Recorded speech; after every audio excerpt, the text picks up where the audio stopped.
kwa alama ya nini? Ya dhahabu.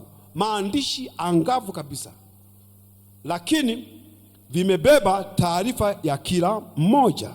Sasa anasema hivi, chini ya kichwa kikuu cha ubinafsi, dhambi ambazo ziliandikwa, dhambi zilizoandikwa kwenye hivi vitabu, kulikuwa na dhambi ya ubinafsi. Ipo kwenye amri 10? Watu wa Mungu, ipo kwenye amri 10? Haipo. Dhambi ya ubinafsi ni miongoni mwa dhambi ambazo anasema yani ilikuwa inaorodheshwa ubinafsi, alafu zinafuata dhambi zingine chini ambazo zimebebwa na nini? Na ubinafsi. Kushoto kuna jina la mtu, kulia kuna dhambi kubwa na zile ambazo zinaambatana. Anasema hivi, chini ya kichwa cha ubinafsi imeorodheshwa kila dhambi. Kwa hiyo inaonekana ubinafsi ndio dhambi kuu ambayo chini yake dhambi zote ziliorodheshwa hapo. Mtu mwingine kwani mbona hii kwenye amri 10 haipo? Subiri. Mungu anasema tutahukumiwa kwa neno la nani? La Mungu. Kwa hiyo anasema hivi, kulikuwa pia na vichwa juu ya kila safu ya chini ya hivi na pembeni ya kila jina la mtu pameandikwa katika kila safu zake dhambi ndogo ndogo. Dhambi ngapi? Ndogo ndogo. Anasema hivi, chini ya kutamani, dhambi ya kutamani, anasema ulionekana uongo, wizi, unyang'anyi, ulaghai na ubadhirifu. Vilikuwa vimebebwa na dhambi kuu ya nini? Ya tamaa, ya kutamani. Lakini anasema kwamba pia chini ya tamaa kuna kutamani, covetousness, lakini kuna tamaa, ambition. Chini ya tamaa, dhambi ya tamaa, kilionekana kiburi. Yaani dhambi zingine ambazo zilizozishwa chini ya kutamani. Kiburi, na ufujaji wa mali. Kuna dhambi nyingine, wivu ilikuwa na dhambi zingine kama mawazo maovu, husuda na chuki. Kutokuwa na kiasi kulikuwa juu ya orodha ndefu ya uhalifu. Kutokuwa na nini? Na kiasi. Kama vile ulegevu, uzinzi uliojawa shauku ya kinyama. Yaani kuna uzinzi alafu kuna uzinzi ambao umejawa shauku ya nini? Ya kinyama. Anasema nilipokuwa nikitazama nilijawa na uchungu na kushangaa. Haya ndiyo ambayo yamekusanywa kwenye vitabu ambavyo vitawasilishwa kwenye hukumu. Na Biblia imeweka wazi, usitamani, usiibe, usizini,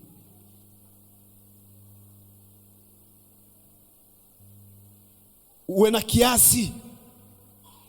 Yameandikwa. Ni kwa namna gani tunatoa umakini kwa mambo haya?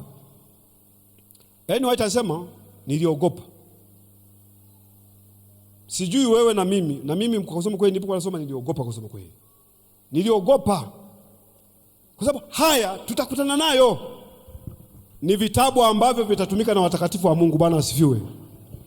Yesu atakapokuja mara ya pili, ile miaka 1000, watahusika kwenye hukumu ya watu wote waliopotea. Na hivi vitabu wao ndio itakuwa rejea, kwa sababu hawana uzoefu na hawakuwepo wakati wengine wanatenda dhambi. Anasema hivi vitabu watakatifu wataruhusiwa kuwa mashahidi wa kile ambacho ndugu zao wamepotea kwa sababu walikataa kumwamini Mungu. Kwa hiyo vitabu tunakumbuka anasema Wakorintho wa kwanza 6:1-3 anasema amjui kwamba mtahukumu nini? Malaika. Wanadamu waliokombolewa na Kristo watahukumu malaika. Kwa hiyo lazima kuwe na rejea, ushahidi wa kujua kwamba hukumu unatekeleza hukumu ya haki.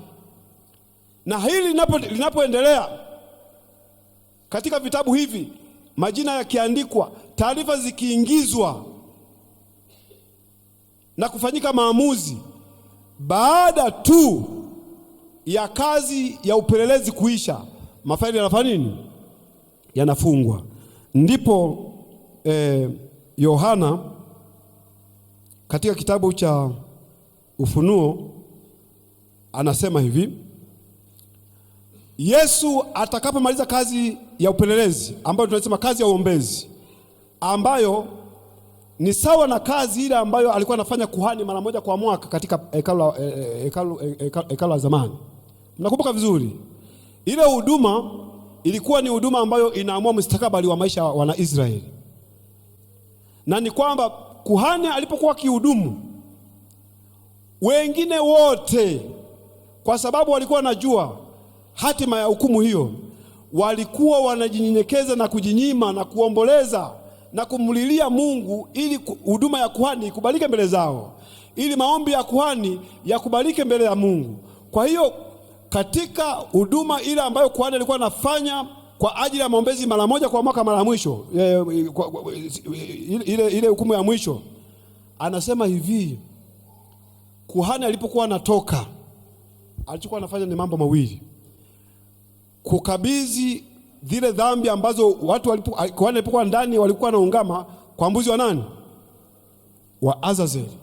Lakini na kutangaza laana kwa wale wote ambao walikuwa wafanya nini? Hawajishughulishi wakati kuhani anajishughulisha. Wakati kuhani anajishughulisha na mambo yao, wengine walikuwa hawajali. Biblia ilikuwa inasema walikuwa wanakataliwa, wakafanyaje? Walikuwa wanauawa.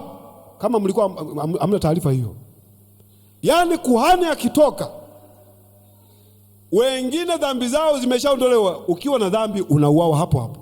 Sasa hiki ndicho Yesu anachokifanya leo katika hukumu ya upelelezi kule mbinguni. Ndicho anachokifanya leo anapotuombea. Mimi nafanya nini?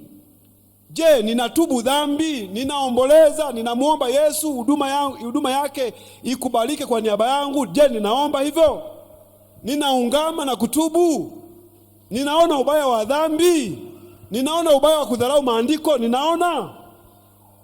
Mungu anasema muda si mrefu kazi ya uombezi wa Yesu itafanya nini? Itakoma. Na Yohana aliona kazi hii ilipokoma, aliona Yesu akisema maneno haya katika Ufunuo wa Yohana 22 fungu la 11. Yesu atamka maneno haya alipokuwa anamaliza kazi ya uombezi, akasema hivi, mwenye kudhulumu na azidi kudhulumu, na mwenye uchafu na azidi kuwa mchafu, na mwenye haki na azidi kufanya haki, na mtakatifu na azidi kutakaswa. Ndiyo maneno yatakayofunga kazi ya hukumu ya upelelezi. Bwana asifiwe. Ndiyo itakayofunga mafaili. Mafaili yatabaki na tabia za watu zitakuwa zimegongwa muhuri milele yote. Kama ni mzinzi, utazini tena mbele ya watu. Kama ni mwizi, utaiba bila hofu, kwa sababu imeshagongwa muhuri, hakuna kubadilika.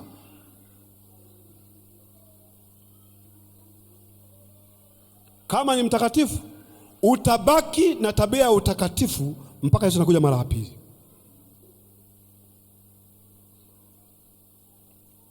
Na baada ya hapo, kitakachotudhihirisha kwamba hukumu imeshaisha, baada ya hapo, wakati kila kesi imeshaamuliwa kwa mauti au kwa uzima, Yohana anasema, Yohana 6:16 fungu la kwanza, anasema, nikasikia sauti kuu kutoka hekaluni ikawaambia wale malaika 7, enendeni mkavimine vile vitasa 7 vya ghadhabu ya Mungu juu ya nchi. Kwa maana nyingine, baada tu ya kazi ya maombezi ya Kristo kukoma, kutatokea mapigo 6 ya mwisho kabla Yesu hajaja mara pili. Hili ndilo ambalo litawadhihirishia watu wa Mungu kwamba kazi imefanya nini. Mapigo ya Ufunuo 16 ni mapigo ambayo yanashuka kudhihirisha hukumu ya Mungu, kwamba Mungu ni mkuu. Unajua saa hizi tunaishi, watu wanasema kwani kuna shida gani? Hayo mambo bwana ya vijana hayo, ya wazee hayo mambo mimi hayanihusu. Ndio kwa sasa yatakuhusu, lakini upo wakati ambapo Mungu kabla hajahamisha watu wake kutoka katika dunia hii, kabla hajaondoka kwenda mbinguni, lazima dunia ishuhudie kwamba kuna Mungu aliyedharauliwa. Mapigo 6 yatakuwa ni ya kuandaa watu wa Mungu kuihama dunia hii, sawa sawa na mapigo yale mangapi? 12. Ilikuwa 10 yale ya Misri, nakumbuka mapigo 10 yale mapigo 10. Unajua hata Farao alidharau sana huyo Mungu. Mungu ni nani? Mnasema ni Mungu. Asema hakuna Mungu hapa. Lakini ilipofika wakati Mungu akasema okay, kabla Wanaisraeli sijawaondoa, lazima mjue kwamba kuna Mungu aliye wapi? Aliye mbinguni. Anasema mapigo yale yatafanana sawa sawa na mapigo ya Ufunuo 16. Na kama ilivyokuwa kwa Wanaisraeli, watu wa Mungu waliogongwa muhuri wa kuishi maisha matakatifu, mapigo yatakapokuwa yakishuka hayatawagusa. Ndio habari njema hiyo. Wakati wengine wanapigwa na majipu kutoka juu mpaka utosini, mpaka kwenye kisigino, watu wa Mungu watakuwa wamelindwa na amani ya Bwana. Wakati watu wengine wanalazimika kunywa maji ya damu iliyovunda inayonuka, wanalazimishwa kunywa kwa sababu walishiriki kuua watumishi wa Mungu, na sio kuua tu, hata kwa chuki watalazimishwa kunywa maji ya damu. Watu wa Mungu watapewa maji ya kunywa. Ndio Mungu anatuambia haya ili tuepuke, tusije tukaingia kwenye hatia ya kulia na kuomboleza wakati tuna nafasi ya kuokolewa. Sasa mapigo haya yanaposhuka, Mama White anaelezea hivi, Roho ya unabii itatusaidia kuelewa kwa undani. Anasema mapigo yalikuwa yakiwaangukia watu wakazi wa dunia hii. Kasomeni, mkipata nafasi kasomeni Ufunuo 16, mtaona kinachoendelea pale. Anasema hivi, wengine walikuwa wakimtukana Mungu na kumlaani. Wengine waliwakimbilia watu wa Mungu wakiomba wafundishwe namna kuepuka hukumu zake, lakini watakatifu hawakuwa na msaada wowote wa kuwapa. Yaani wakati saa hizi watu tunabembelezana mambo ya wokovu, hatujali. Sikiliza, anasema ipo saa watu wa Mungu watatafutwa ili wasaidie kuwapunguzia maumivu watu wanaopigwa na mapigo yale. Anasema Mungu atakuwa ameshaambia watu wa Mungu, wekeni silaha chini, kazi imeshafanya nini? Imeshaisha. Anasema hivi, badala ya kutubu watu wanamlaani na kumtukana Mungu. Anasema hivi, chozi la mwisho kwa ajili ya wenye dhambi lilikuwa limeshatolewa. Ombi la mwisho kwa ajili yao lilikuwa limeshatolewa. Mzigo wa mwisho ulikuwa umeshachukuliwa kwa ajili yao, na onyo la mwisho lilikuwa limekwisha tolewa. Hakuna sauti tamu ya rehema iliyoweza kuwaita tena. Wakati ambapo watakatifu na jeshi la mbinguni kubwa lilipokuwa likijihusisha na kwa ajili ya wokovu wao hawakupendezwa kamwe.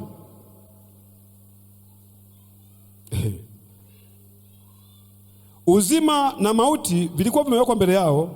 Wengi walitamani uzima, lakini hawakufanya jitihada yoyote ya kuupata. Hawakuchagua uzima, na sasa damu haikupatikana ya kuwatakasa wenye hatia. Hakuna tena mwokozi mwenye rehema atakayewaombea akisema, mwachilieni mwenye dhambi muda kitambo. Yesu atakuwa ameshamaliza kazi. Alishamaliza kazi. Sasa akasema mwenye dhambi na azidi kuwa mdhambi, mwenye kudhulumu na azidi kudhulumu, mwenye haki na azidi kuwa. Kazi imeshaisha. Kinachoendelea ni kupokea matokeo ya kile ambacho mwanadamu alifanya nini? Aliamua. Hii iko kwenye maandiko ya awali, kama nacho kasome.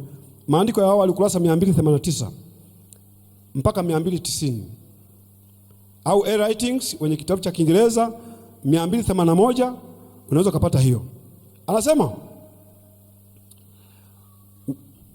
Nafasi ya kutubu na kufanya marekebisho ni leo hii.